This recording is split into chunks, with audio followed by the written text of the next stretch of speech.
Have you ever considered that a small country, one maybe often overlooked on the map, could actually hold some of the biggest genetic secrets of, well, an entire continent? Hmm. Well, let me tell you, if I said Slovenians are like one of the most genetically unique peoples in Central Europe, and their story is this living blueprint of ancient migrations, cultural shifts, you might be surprised. Mm. So we're about to take a deep dive into their DNA. We're going to uncover links stretching right across Europe, deep into prehistory, Mhm. tying together ancient farmers, alpine herders, Slavic expansionists. And what we'll find is, well, it's not just fascinating, it still sparks quite a bit of debate. Yeah, Among scientists, historians, I think so. it's true. Slovenia's genetic story, it isn't just about one small nation. It's really a critical case study for understanding the bigger picture, Yeah, European history, how populations moved, interacted over millennia. right. This material, I think, is really going to show us how intricately genes, language, and culture weave together, sometimes in really unexpected ways. It challenges some common assumptions about identity itself. Okay, so let's start decoding this idea. Researchers call it the Alpine Shield, a genetic time capsule. You look at Slovenia on a map, right? It's nestled there between Italy, Austria, Hungary, Croatia. Right in the middle. Yeah, exactly. So intuitively, you'd think its genome would be this, well, wild, chaotic mix of all its neighbors, like a real melting pot of DNA. You would think so. But what's really striking here is that the genetic studies, they just don't show that. Not Oh. really. Instead of chaos, Slovenia reveals this remarkably preserved genetic profile. How so? What does that look like? Well, for instance, over 38% of Slovenian males belong to what scientists call haplogroup R1A. Now, a haplogroup, it's basically a genetic lineage, right? Like a big branch on the human family tree, passed down usually through the male or female line. Okay, R1A. And R1A is this genetic signature we often associate with early Indo-Europeans, and especially their major Slavic migrations across the continent. Okay, right. So that fits, given they speak a Slavic language. Makes sense. But, I hear a but coming. There's a twist. Exactly. That's the fascinating part. Another really significant chunk, around 30% of Slovenian males carry haplogroup I2A. I2A. That sounds different. It is. It's an ancient Balkan haplogroup, not primarily linked to those later Slavic movements. It's connected to much older pre-Slavic populations. We're talking Mesolithic hunter-gatherers way back. Wow, Mesolithic. Okay, so really deep roots then. Really deep. So you have this incredibly strong, Slavic-associated marker blended almost equally with this really deep-rooted pre-existing European lineage. Ah, okay. And that's where that Alpine time capsule idea really clicks. Precisely. This unique combination. It makes Slovenia's genetic makeup this rare blend. Yeah. You've got the powerful Slavic movement layered onto this deep European ancestry.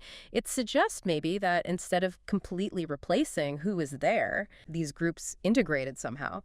It kind of challenges what you might assume about how cultures and populations spread, especially in such a central spot.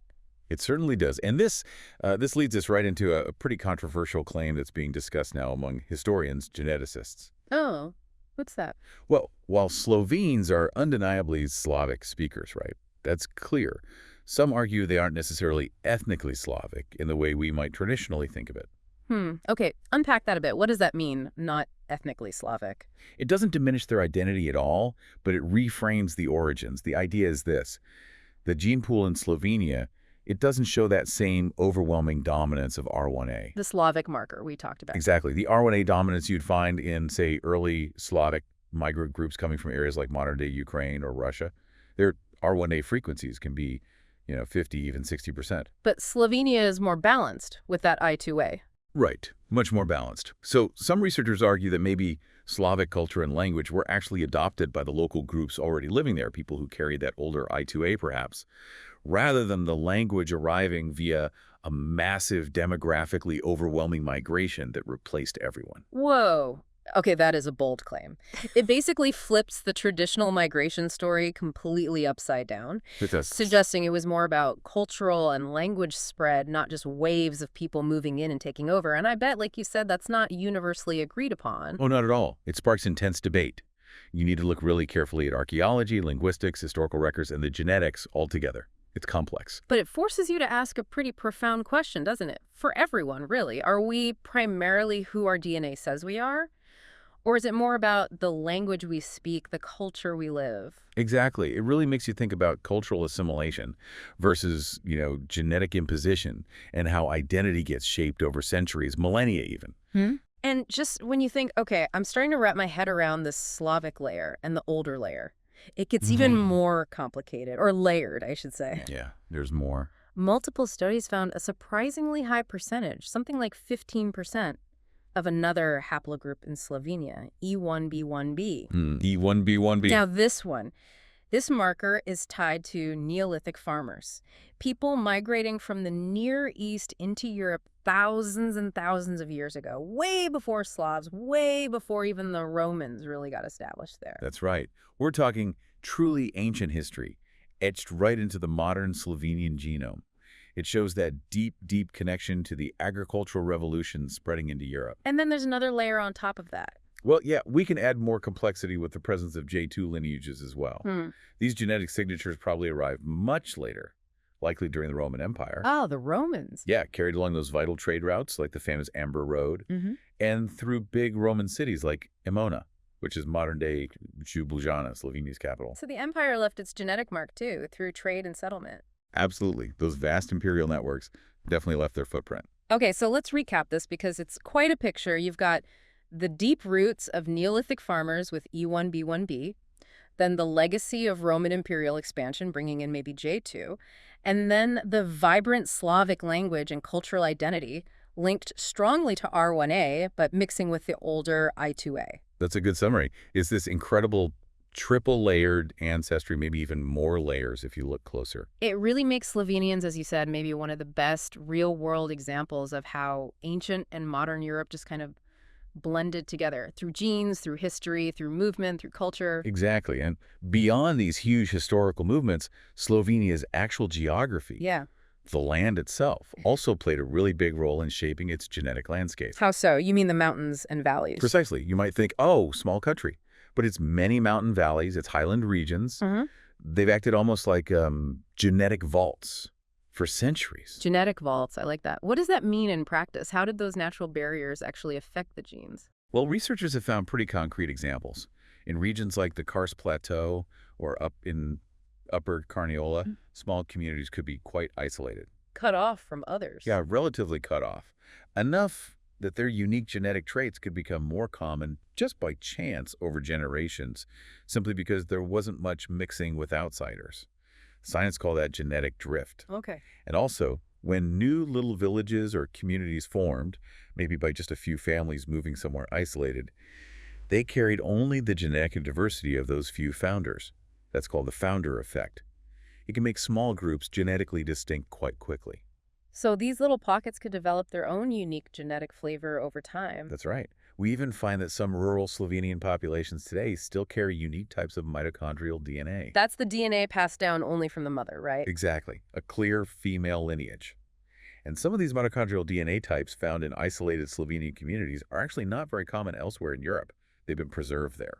So, for anyone studying human evolution, Slovenia is basically a genetic goldmine. It really is. It gives you this unique window into watching how population isolation actually impacts human diversity, how genetic change happens over time. You can see these processes playing out in real populations. And even today, if we look at modern genetic maps of Europe, the big studies plotting out populations, Slovenians consistently form their own distinct cluster. They stand out. They do. They show themselves as a pretty tight genetic group. A bit different from, say, Eastern Slavs like Russians or Poles, and also distinct from their Western European neighbors like Austrians or Italians, even though they live right next door to Austria, Hungary, Italy, Croatia. That genetic cohesion is pretty remarkable, especially in Central Europe. It is quite remarkable. And it's interesting, you mentioned how stable that seems. Studies apparently have shown Slovenians have had relatively low levels of genetic mixing with immigrants compared to a lot of other European nations, at least historically. That's been observed in some studies, a certain level of continuity. And that raises a particularly, well, complex question in today's world, doesn't it? What are the implications that some researchers or commentators point to? Precisely. It's where the genetics bumps up against modern social and political questions. This observed genetic continuity has led some people to ask questions about the balance between, say, historical preservation and future integration. Right. It opens up a discussion, sometimes a quite heated one, Yeah. about whether genetic continuity should be seen as a factor in preserving national identity. Or, on the other hand, is genetic diversity through mixing the more dominant force shaping humanity's future? It definitely touches on sensitive territory. It does. And you can see how this becomes a very nuanced and sometimes politically charged ethical discussion for the people studying these patterns. Now, Absolutely. the point here isn't to endorse any one view, but just to acknowledge that these genetic findings do bring these kinds of questions to the forefront for researchers and society to grapple with. Understood. Okay, so as we bring this deep dive to a close, it seems really clear why Slovenia's genetic story is so special. It's like a living testament to this incredibly rich, deep history.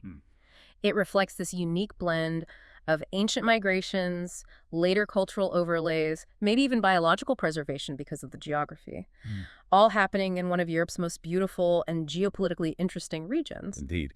You know, from those first Neolithic farmers bringing agriculture, the Roman soldiers on the roads, to the Slavic speakers who shaped the modern identity, Slovenia really does carry a genetic fingerprint that's as rich and layered as its famous mountains and valleys. But maybe more importantly for all of us listening, it challenges us, I think, to think differently about what truly defines identity. Is it ethnicity? Is it language? Is it national affiliation? Yeah. What defines a nation, ultimately? Is it mostly its genes, its tongue, or that whole complex, messy, fascinating tapestry of its history? It's a big question. It is. Definitely something worth mulling over.